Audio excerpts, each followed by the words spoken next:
কখনোই সাদিয়ার সাথে রিলেশনশিপে তুমি যেতে না। আর তোমার কি মিনিমাম কমন সেন্স নেই? তোমার বিয়ে ঠিক হয়ে গেছে আর তুমি কিনা এখনো মিহিকা মিহিকা করছো। আহিল ভাই শুনলে কিন্তু কেলেঙ্কারি হয়ে যাবে। তুই নিজের ভাইয়ের থেকে অন্যর ভাইয়ের কথা ভাবছিস, অথচ আমার কথাটা ভাবলি না। আমিও দেখব কিভাবে আহিল মিহিকাকে বিয়ে করে। দেখো ভাইয়া, উল্টোপাল্টা কিছু করো না। আহিল ভাইয়া কিন্তু ছেড়ে দেবে না। তার চেয়ে যা হচ্ছে হতে দাও, সামিরাকে নিয়ে থাকো হ্যাপি। কেন অন্যের সুখ নষ্ট করতে চাচ্ছ ভাইয়া? আয়ুষ কিছু না বলে ফোনটা কেটে দেয়। আয়ুষের ফোনটা কেটে দেওয়াতে আরশিয়া দীর্ঘ একটা শ্বাস ফেলে মনে মনে বলে, যে ছেলে নিজের অনুভূতিকে নিয়েই কনফিউজ, সে জানবে কিভাবে what is love. Ayush phone কলে গিয়ে সাদিয়ার নাম্বারে কল দেয়। সাদিয়া ড্রেসিং টেবিলের সামনে দাঁড়িয়ে ময়শ্চারাইজার নিচ্ছিল। ফোনটা নিয়ে দেখে আয়ুষ ফোন করেছে। হঠাৎই আয়ুষের ফোন কল দেখে ভ্রু কুঁচকে গেল সাদিয়া। ফোনটা রিসিভ করে সাদিয়া হ্যালো বলে। ওপাশ থেকে আয়ুষ বলে ওঠে, সাদিয়া আমাকে বিয়ে করতে চাইলে এই মুহূর্তে তোমাকে আমার বিয়ে করতে হবে, নয়তো আর কখনো আমাকে বিয়ে করতে পারবে না। এখন যত কিছুই করো না কেন, কাজ হবে না। আয়ুষের এমন কথা শুনে সাদিয়া চমকে ওঠে। মনে মনে বলে, এই ছেলেটার হলোটা কি? পরশু দিনে তো বলল সে আমাকে বিয়ে করবে না, আবার সে এখন নিজ থেকেই বিয়ে করতে চাইছে। ডাল মে কুছ কালা হে। নিজেকে স্বাভাবিক রেখে সাদিয়া জবাব দেয়, হয়েছে কি সেটা বলো। স্বার্থে নিশ্চয়ই আঘাত লেগেছে, তাই এমন কথা বলছো। এখন সোজা মেন পয়েন্টে আসো, হুয়া কিয়া হে? কিছু হয়নি, আমি আজই বিয়ে করতে চাই। তুমি রাজি না হলে আমি অন্য কাউকে বিয়ে করতে চাই, কিন্তু আজ মানে আজই। আরে আজব তো, বিয়ে কি মুখের কথা নাকি যে বললাম আর করে ফেললাম? বাবা মা তাদের তো বলতে হবে না? তাদের বলার কি আছে, এমনিতে তো আমাদের বিয়ের ডেট পিস করা। বিয়েটা কয়েকদিন আগে করলে। আচ্ছা, তুমি আমার বাসার সামনে আসো, আমি রেডি হচ্ছি। আর শোনো, পাঞ্জাবি পরে আসবা। আয়ুষ লাস্টের কথা না শুনে ফোনটা কেটে দেয়। যা বাবা, ফোনটাই কেটে দিল। ব্যাটার হয়েছেটা কি? ব্যাটার বিয়ের জন্য লাফাচ্ছে কেন? যাই হোক না কেন, বাসায় বলতে হবে। সাদিয়া আরুষি বেগমকে ফোন করে, আয়ুষের সব কথাই জানায়।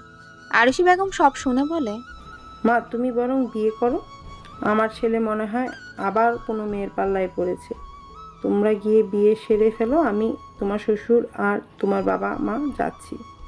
সাদিয়া হুম বলে ফোনটা কেটে দেয়। সাদিয়া তার বাবা সাদমান সাহেবের ঘরে গিয়ে সব বলে। সাদিয়ার মা আলমারি থেকে একটা বেনারসি বের করে মেয়েকে সাজিয়ে দেয়। সাজানো শেষে সাদিয়া বিদায় নিয়ে বাসার বাহিরে এসে দাঁড়িয়ে থাকে।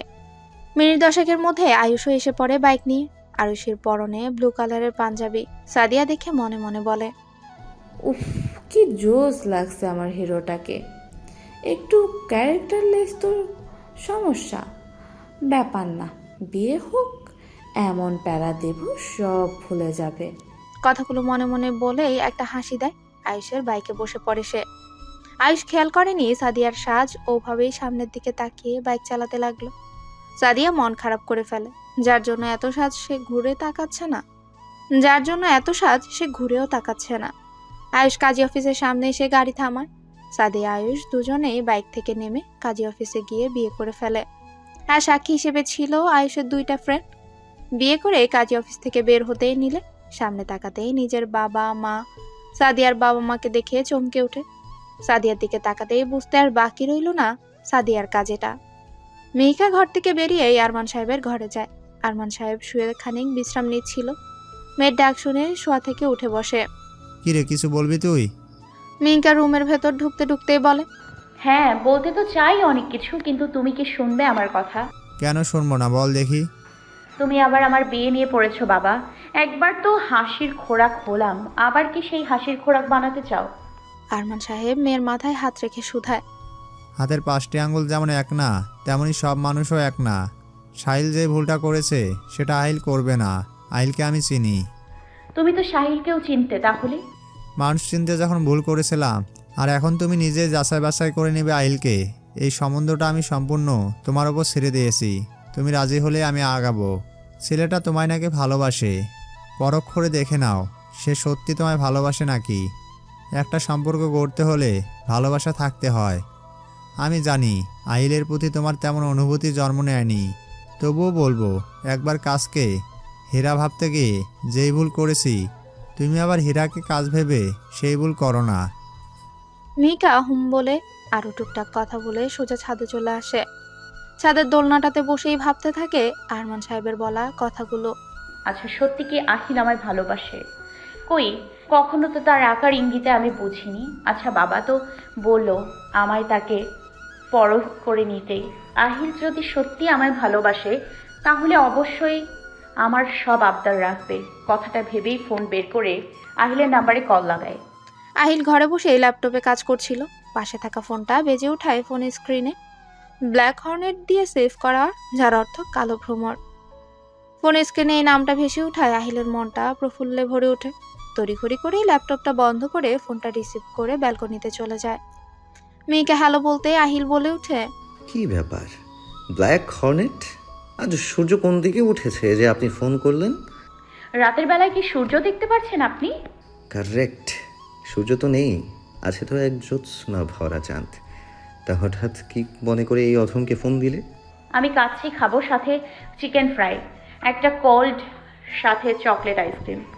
ও আচ্ছা, খাও। তা এটা আমায় জানাচ্ছ যে?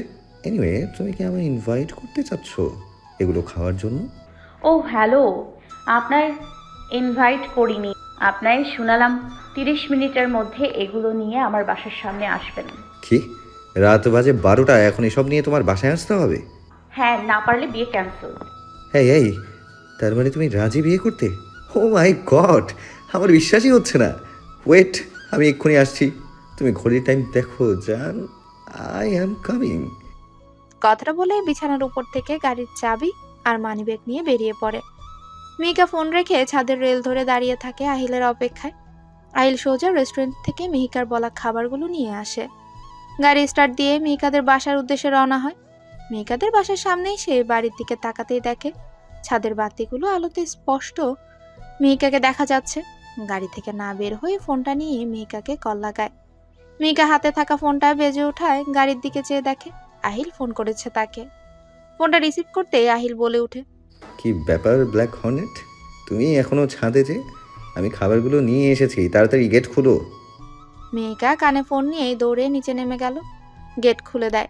ততক্ষণে আহিল গাড়ি থেকে খাবারের প্যাক নিয়ে আসে। দরজা খুলে আহিলকে দরজার সামনে দেখে ভয় পেয়ে যায়। মেয়েকাকে ভয় পেতে দেখে আহিল ফিসফিস করে বলে ওঠে, হোয়াটসঅ্যাপ ব্ল্যাক হর্নেট, ভয় পেলে যে? আহিলের এমন ফিসফিস করে বলা কথা শুনে মেয়েকা ভ্রু কুচকে আস্তে করে বলে, আপনি কি ভূত যে আমি ভয় পাবো? মোটেই আমি ভূত না। এই নাও, তোমার খাবার খেয়ে নাও। মেয়েকা হাতে থাকা ফোনটার দিকে টাইম দেখে বলে, 3 মিনিট 35 সেকেন্ড লেট করেছেন। আমি এসব আর খাবো না, খাওয়ার মুড নেই। আহিল খাবারের প্যাকেটগুলোর দিকে একবার চেয়ে শুধায়। তাহলে খাবারগুলোর কি হবে? মেয়েকা গা ছাড়া ভাব নিয়ে বলে, আমি জানি নাকি খাবারগুলোর কি হবে? আচ্ছা, তোমাদের বাসায় কি কুকুর বা বেড়াল আছে? না, কেন বলুন তো? খাবারগুলো তাদের দিতাম। আমি ওসব বেড়াল কুকুর পালি না, ভয় করে। কি বলো?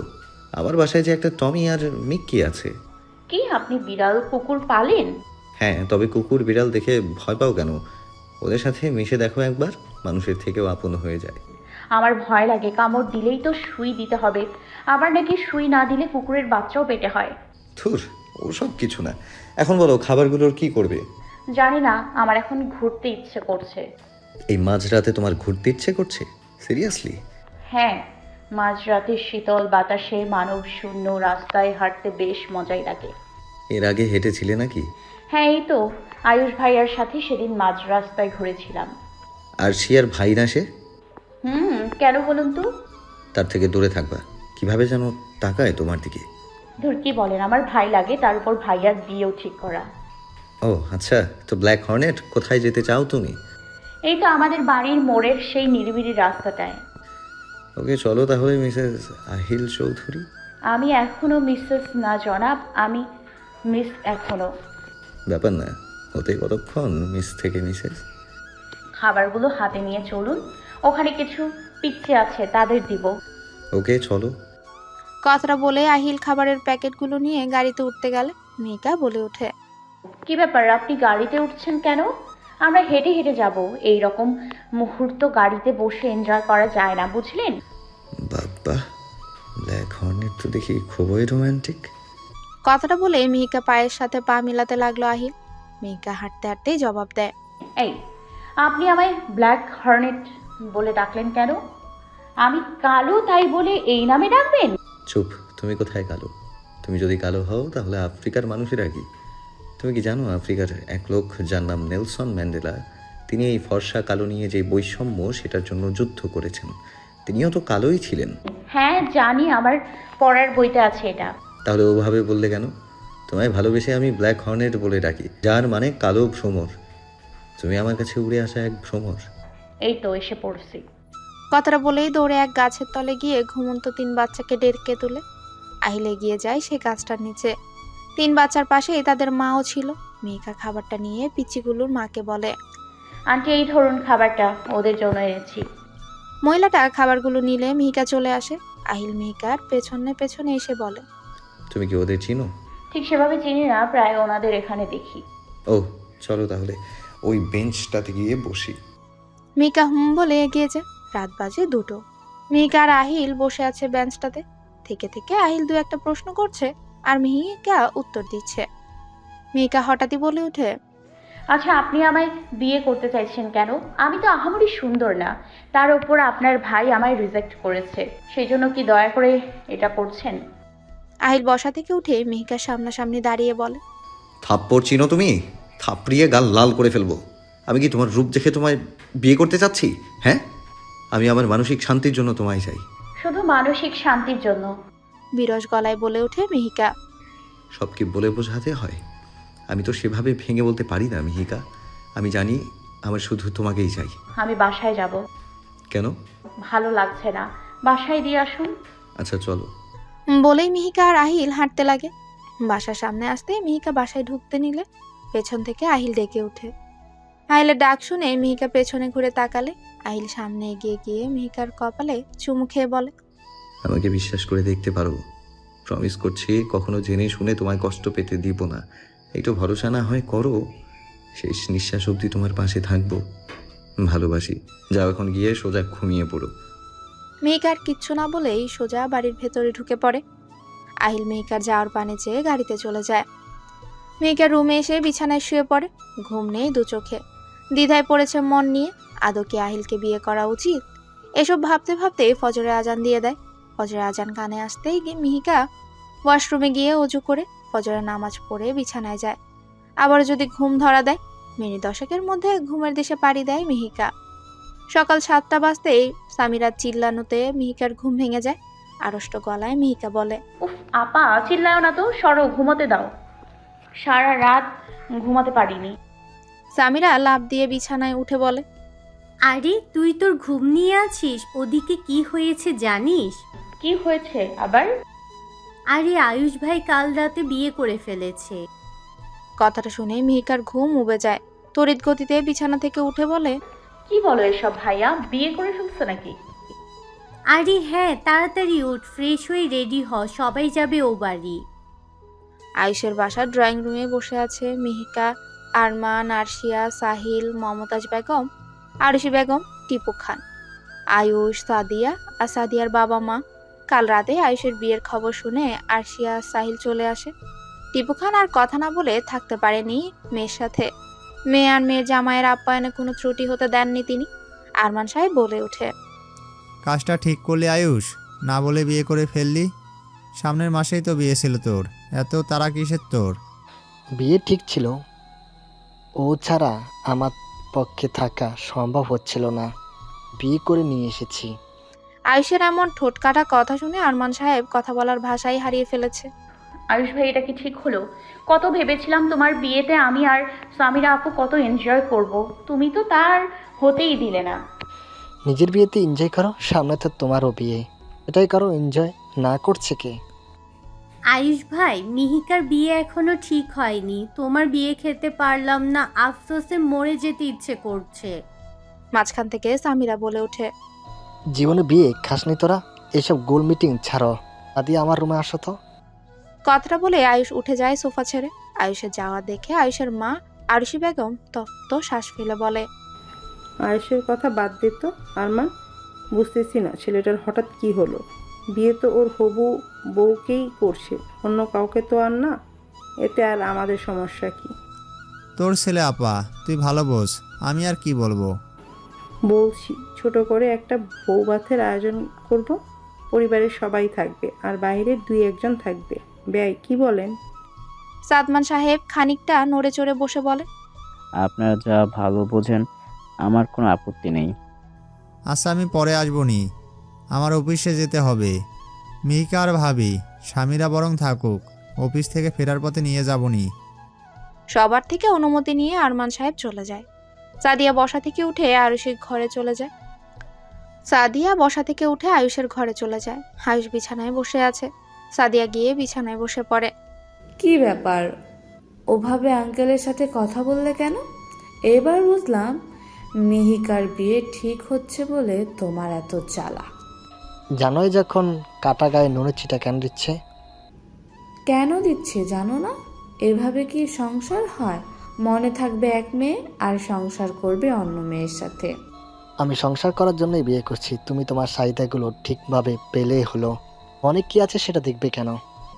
ও হ্যালো মিস্টার আয়ুষ, তোমার কি আমাকে গরিব মনে হয় যে আমার বাপ মা আমাকে পালতে পারবে না বলে তোমার ঘাড়ে চাপিয়ে দিয়েছে? তোমার মতো 10টা আয়ুষকে আমার বাবা মা আরামসে খাওয়াতে পারবে। আমার সাথে বিয়ে হয়েছে তোমার। আমি বোকা বা অবলা না যে তুমি যা খুশি তাই করে বেড়াবে আর আমি চুপচাপ দেখব। আজকের পর মুখে যেন মিহিকার নাম না দেখি, আর যত দ্রুত সম্ভব মিহিকার নাম মুছে সাদিয়া লিখে টাঙিয়ে রাখবে। কথাটা যেন মাথায় থাকে। দরজার আড়াল থেকে আয়ুষ আর সাদিয়ার কথোপকথনগুলো সামিরা আর মিহিকা শুনে ফেলে। তারা সাদিয়ার পেছন পেছন এসেছিল তাদের প্রেমালাপ দেখতে, কিন্তু এসে যে এগুলো শুনবে ভাবতে পারেনি। মিহিকা দৌড়ে বাইরে চলে আসে, পেছন পেছন সামিরাও আসে। মিহিকা আর সামিরাকে ওভাবে দৌড়ে যেতে দেখে ড্রয়িং রুমে বসা সবাই হতচকিত হয়ে যায়। পেছন থেকে সামিরার মা মমতাজ বেগম উঠে আসেন। মিহিকা বাইরে এসে বাগানের সামনে দাঁড়িয়ে তখনকার সাদিয়া আর আয়ুষের কথাগুলো মনে করে। পাশে থাকা ফুলের টপে একটা লাথি মারে, যার ফলস্বরূপ মিহিকা পায়ে ব্যথাও পায়। সামিরা এসে মিহিকার হাতের কবজি ধরে বলে, আরে তুই টপে লাথি মারছিস কেন? আপাই, তুমি শুনলে আয়ুষ ভাই নাকি আমায় বোনের নজরে ছাড়া অন্য নজরে দেখে? হ্যাঁ, তাই তো শুনলাম। কিন্তু বিশ্বাস করো আপা, আমি কিন্তু আয়ুষ ভাইকে ভাই ছাড়া অন্য নজরে দেখিনি। সাদিয়া আপু তো মনে হয় আমায় খারাপ ভাবছে। এতে খারাপ ভাবার কি আছে? আমি আর এখানে থাকবো না। আমার কেমন যেন অস্বস্তি লাগছে আয়ুষ ভাইয়ের সামনে দাঁড়ালে। তখনকার কথাগুলো ভেসে উঠবে। তাহলে কি চলে যাবি বাসায়? হ্যাঁ, চলো চলে যাই। কিন্তু চাচা রাগ করবে না? রাগ করলে সে কিছু একটা বলে ম্যানেজ করে ফেলবো। পেছন থেকে মমতাজ বেগম বলে ওঠেন, কি রে, তোরা কই যাবি? চাচি, বাসায় যাবো, একটা জরুরি কাজ পড়ে গেছে। কিন্তু আরমান যে বলল সে যাবার পথে আমাদের নিয়ে যাবে। তুমি না হয় থাকো চাচি, আমরা চলে যাই, খুব